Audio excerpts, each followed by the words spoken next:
Mag-usa pa lang katuig si tricycle driver si Tatay George Turion apan pagbutyag niini nga dugay na siyang driver sa four-wheeled vehicle.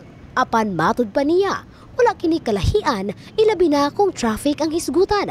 Diin aminado usab kini nga dako gayud kining problema alang kaniya isip motorista. Diin dugang pagsaysay niini nga usa kini sa nahimong hinungdan kun nganong daghang disgrasya ang nahitabo sa kadalanan.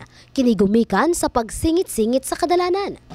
Kay labi na akong basihan yun ang kuhan dira sa mga tinggawas sa mga estudyante.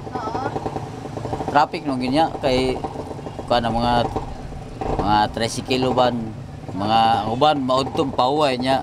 Sa hapon na daghan ng tao magawas sa mga tricycle nga kuan.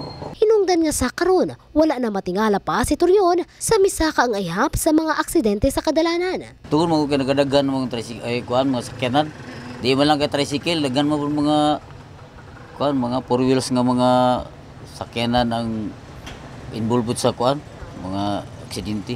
Usa lamang si Turion sa libuan ka mga motorista nga dunay pagpakabana sa kadalanan ilabi na nga nag-una niya kining ginakuhaan sa iyang inadlaw-adlaw panginabuhian. Base sa gipagulang dato sa Traffic Management Unit kun TMU nga anaa karon sa 1,856 ang natalang vehicular accident sa miaging tuig.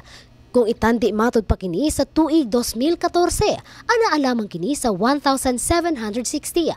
Kung sumahon, misaka kini sa 5.4%. Gani, naguna sa dunay pinakataas nga ihap sa mga aksidente ang motorsiklo ug sa maong ihap 32 ang ilang natalang mga namatay.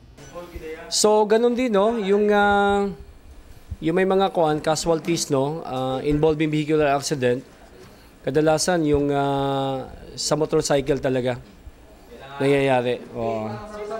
Usa kuno ang traffic sa gilanta usab nga nag-unang hinungdan sa aksidente ug alang kang yukamko nga lisod gayud kini pagalikayan gumikan usab sa nagkataas nga populasyon ug sa padayong paglobo sa Jensen. So practically speaking, siguro gawa ng yung economic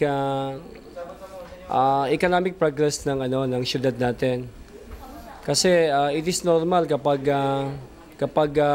progressive yung lugar, ang daming mga spectators, ang daming mga tao na pumupunta dito to seek job opportunities. Dili usab mawala sa nag-unang hinungdan sa nahitabong aksidente sa kadalanan ang pag-drive nga hubog, maong tambag karon sa kapulisan ngadto na sa mga motorista. Okay, paulit-ulit naming reminder to no, since from the start naman. So kinakailangan lang sa mga motorista natin is iba yung pag-iingat. And then is susundin natin yung batas trapiko.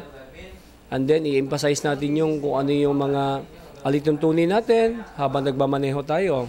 Faith Dandoy, Brigada News.